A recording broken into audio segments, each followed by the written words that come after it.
Amen. Praise God. Amen. Amen. Tiribo moyo omwe chete. Daudi difarire mninga wangu. Amen. Yes. Tidobora my evangelist. Amen. Yeah. Nema bishop ka. Yes. Ama profita ka. Yeah. Those atinoita pano. Amen. Amen. Saka enda unoudza vasara kudzimba kuti uya ku Kingdom Life Assembly. Yes. Where things are happening now. Amen. Amen. Tisimuke chiimbirwe nziyo imwe chete. Ndoda kuti uende pamberi paMwari handisikushumira nguva yakareba.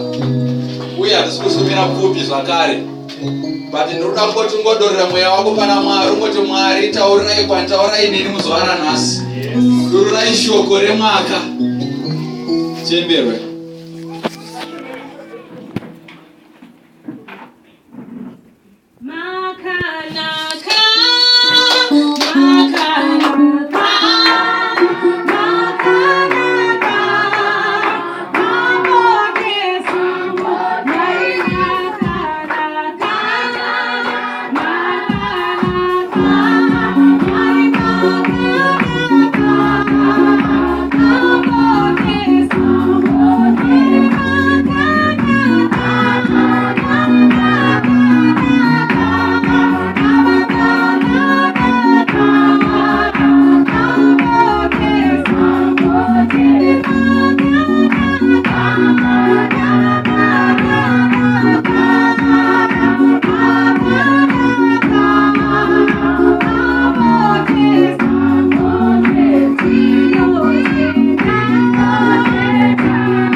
Amen.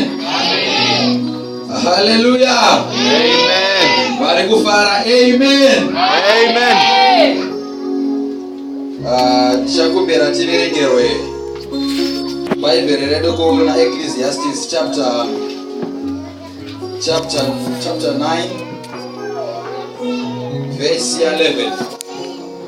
Verse 11. Ecclesiastes chapter 9 verse 11.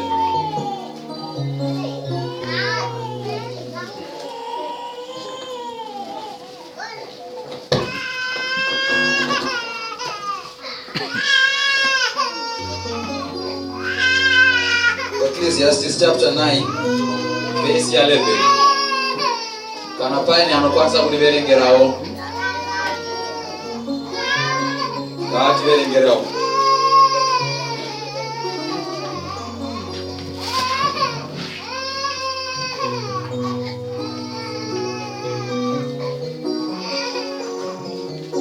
Amen. Ecclesiastes 9 verse 11. Again, I saw that under the sun the race is not to the swift, nor the battle to the strong, nor the bread to the wise, nor the riches to the intelligent, nor the favor to the men of skill, but the time and chance happen to them all. Amen. Hallelujah. Chimbozo guys, when you sister, obate kuna Ecclesiastes chapter 3 and then chojamba tuenda kuna verse 11. Ecclesiastes chapter 3 verse 1. For everything there is a season and a time for every matter under heaven. Then Ecclesiastes 3 verse 11. He has made everything beautiful in its time. Also he has put eternity into man's mind. Yet so that he cannot find out what God has done from the beginning to the end. Kuna baba yedu wakarurama nokutendeka mstara Jesu Kristo Nazareta. Mwari wangu tatidanga pamberi pechigaro chenyu mangwanani ano. Tarerekera nzeve dzedu Mwari kuti tinzwe kutaura kwenyu. Tanyengetera masikati ano Mwari, tipei simba, tikundisei, tisimbisei. Father God, I pray in the name of Jesus. Father God, I pray, may you speak to your people. Your word as you please. Your word as you please. Your word as you please. Mwari wangu chivurai munhu wemukati. Chivurai munhu wemukati. Munhu wemukati ngaachivhurwa Mwari. Tione paanopika. Ndanyengetera nezita raJesu Kristo weNazareta. I pray. Amen.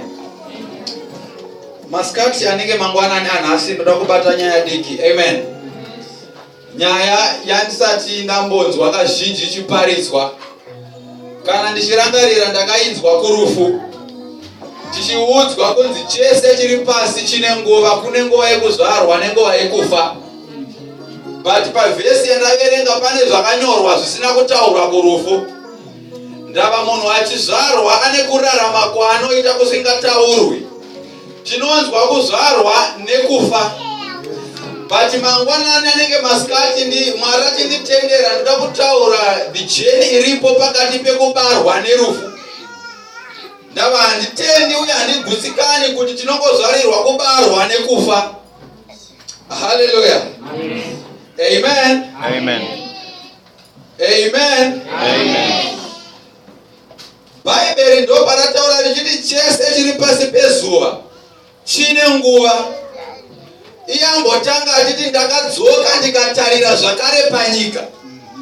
Zoita sezvinenge Solomoni anga ane imwe nyika yaanga ari. Yaari kuti ndakadzoka kune imwe nyika.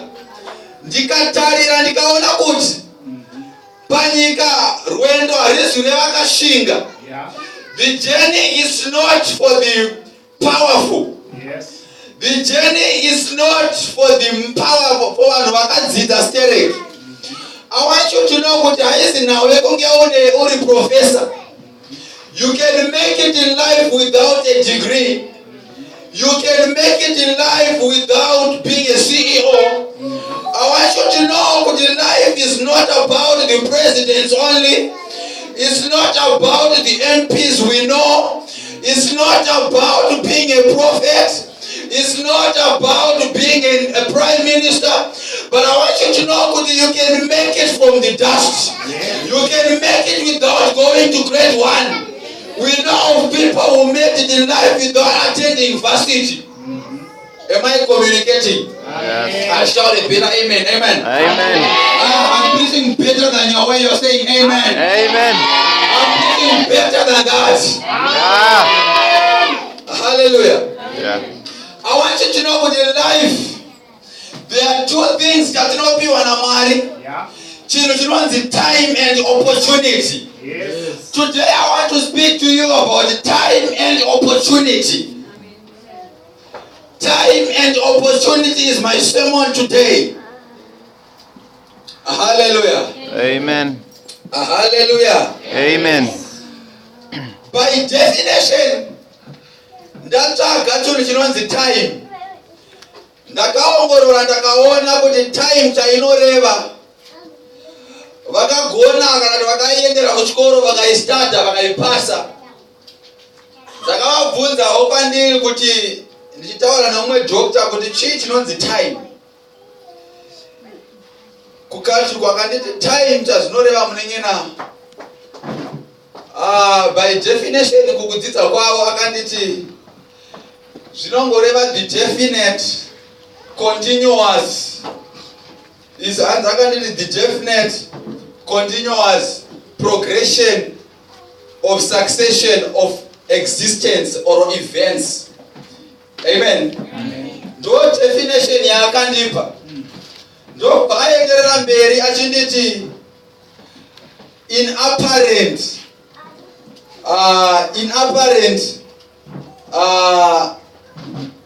amen. Chirungu chinobuda. Ndo banditi inapparent succession from past to the present to the future. Zvichireva kuti time inobva kumashure. Haitange nhasi but inotanga nezuro. Haitange nezuro inotanga day before yesterday. Which means the time inotanga with the creation of the world. Panotanga neBible means in the beginning was the word. Amen. I want you to know what the time yakagona kudefine from the beginning. But I want you to know what before the beginning was. Kune time aiveko. But in that time there was only one man who was there.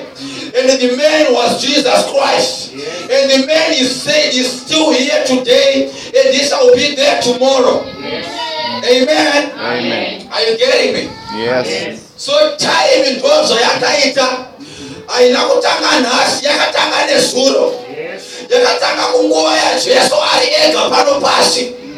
Amen. Amen. Time and opportunity. Don't know the time and opportunity. It happens to them all, but simply not on the same day. Nguva inoitika kwatiri tese. Mikana inouya kwatiri tese. But aiuye nezuva rimwe chete. Wako mukana ndoda kutoziva kuti uri kuuya. No matter the time, but yako uri kusvika. Ecclesiastes ndobati ndakadzoka pasi pezuva. Ndikaona kuti rwendo harizi rwevakashinga chete. Kana kuti rwevakasimba kana vakadzidza. But the time and opportunity happens to them all. Ndoda kutoziva kuti tese takatenderwa mukana wekuve nenguva. But chinosiyanisa kamushandisiro kenguva. Unozviziva here kuti kuchikoro tese tine nguva. But kamushandisiro katinoita kakasiyana. What determines how you are going to make it in life is the way you are going to use your time. Use your time wisely. Yeah.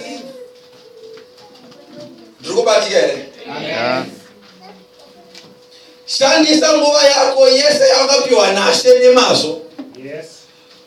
Hallelujah. Time. Time. I want you to know something.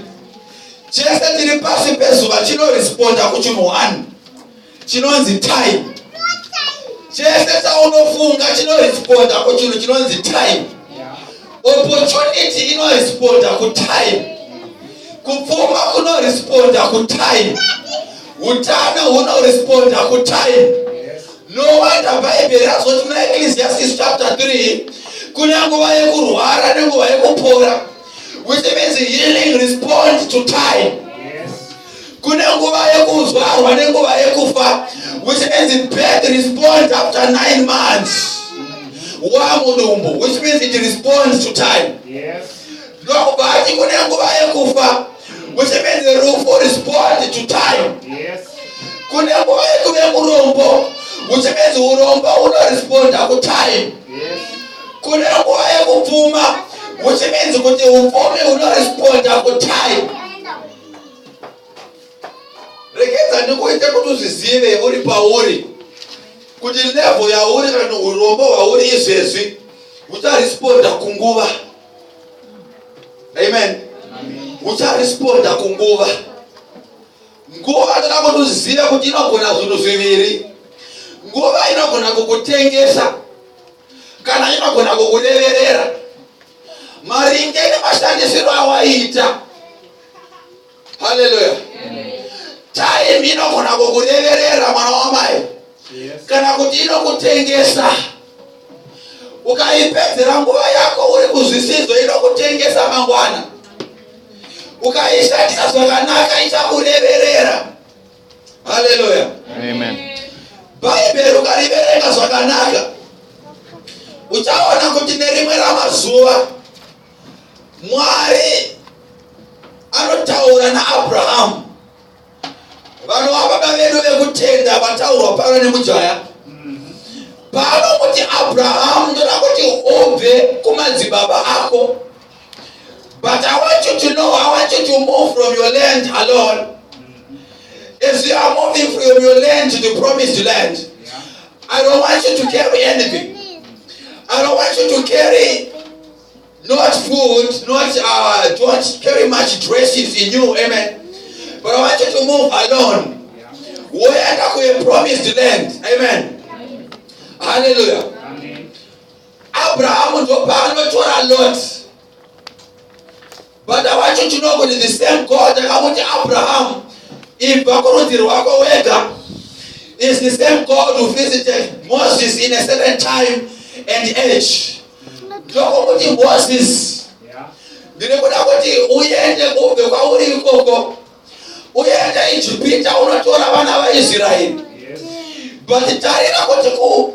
but Genesis chapter 9, chapter 11, Abraham ibaweka uyende kunyika isina vamwe. But on this scenario is the same God who saying Moses ibva kwauri kune vanhu uyende kuna Israel. Time dzinosiyana. The way he did it na Abraham is not the same way he did it with Moses. Ndodakutoziva kuti Mwari achiudza Moses enda unoriswa Israel ku Egypt. Chakasara kuti Mwari azviite chinhu chimwe chete. Mwari wakanzwa kuchema kwa Israel. Bhaibheri ndoparinoti Mwari wakazonzwa kuchema kwa Israel. 400 years iri mubondage. Mwari akati it's enough. The punishment is enough. I want you to know kuti in the fullness of time. Nguva yako Mwari vachakunzwa. Regeta zvako zvinhu zviome nhasi. Regeta Faro aome moyo. But after 400 years, God is going to remember you and is going to take you out of Egypt. Mirira nguva yakataurwa naMwari. Mirira nguva yako. Hallelujah. Amen. Reka nditaurire mumuyuthi akanditarisa mangwanani ano. Mirira nguva mwana wamai. Haikona kumhanyira zvinhu zvicharesponda kunguva. Kune vakaudzwa kuti nguva yaenda usina kuroorwa. Vakangoti rega ndingoita ndimitiswe ndiende. Ukangoita zvekuti uende unoenda sure. But ukamirira nguva yako unoita zviri nani. Hallelujah. Amen. Time inoresponda. Chese chiyo chakasikwa nashe chinoresponda kutime. Wakanditarisa so watochembera. Wauya uri mudiki wakatopinda muno patone 2 hours watochembera ne 2 hours. It means kuti time iri kuresponda. Dai tine mabinocular data tona kunyana kweface izvezvi. Kutochembera kwatiri kutoita time iri kutotitengesa. Amen. Time, I want you to know what it waits for no man. Time, it waits for no man. Time yakasiyana nemuriwo wekuti tinogona kufusha kuti todya mangwana. But time haugone kuifusha. Time yakapfuura yapfuura. Ndo yakanzi nevakagona shona yadeuka. Amen. Amen. Hallelujah. Amen. I want you to know kuti time yawakapiwa naMwari is enough for you to produce something out of it. Amen. Use your time wisely. Amen. Amen. Ndoda kuti uzizive kuti mukana chese tinawo but mikana yakasiyana. Mukana kuna ningi hausi mukana kuna ningi. Vamwe vakasikwa vaine pfungwa dzekugona chikoro. But vamwe vakapiwa pfungwa dzekutaura. Vamwe vakatambidzwa pfungwa dzekubata namaoko. No opportunity yako payakaiswa naMwari. No kuti your strength yako ndeipi uishandise. If you want to be successful, know your opportunity. Amen. Amen. I know of a man called Bill Gates. He was a man who akanga achigona song. Amen. But he understood kuti nguva yangu haisi kuchikoro. Nguva yangu iri mukubata namaoko. Akabuda kuHarvard kwaangari. Akabva amena kuOxford kwaangari. Akati ndakunogadzira yangu software. He knew his opportunity. Unakona kupedza nguva uchita zviri kuita vamwe. But ukaita zvinhu because zviri kuita vamwe unorashika. Know your opportunity. Understand the environment you are living in. The Bible says redeem the time for the days are evil. Nesisa kuti mazuva atiri mazuva ehoipi. Chiregedza kujoinana navaipi. Hallelujah. Regedza kujoinana navaipi. Understand the days and the times. Amen. I want you to know that your strength is not my strength. You might have a weakness, but to me it's my strength. But I want you to know that my weakness is also your strength. Hallelujah. Bible ndakarirava ndakaridzidza ndakaona kuti kune murume anonzi David. David haana kupresentwa namaopportunities akapiwa vakoma vake. Hallelujah. David haana kupiwa maopportunities aive nevakoma vake. Vakoma vake vachinzi endai kuhondo ndava mune mhasuru. Endai munorwa ndava makafanirwa kurwa. Makati rebeiseni so. Muri hwitapi dzevarume. But David was a small man. Just like my brother here. David munhu akazvidzika ukamutarisa. David haana mhasuru dzina Goliath. But David, because of his stature,